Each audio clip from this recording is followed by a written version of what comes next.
Azərbaycanda ilk dəfə Qəbələ Futbol Klubunun təşkilatçılığı ilə 15 yaşlı futbolçular arasında 1-ci Qəbələ Kuboku Beynəlxalq Futbol Turniri.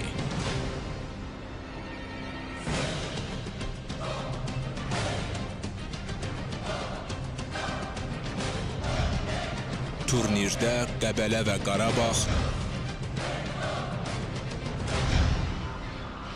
İspaniyanın Villarreal və Levante,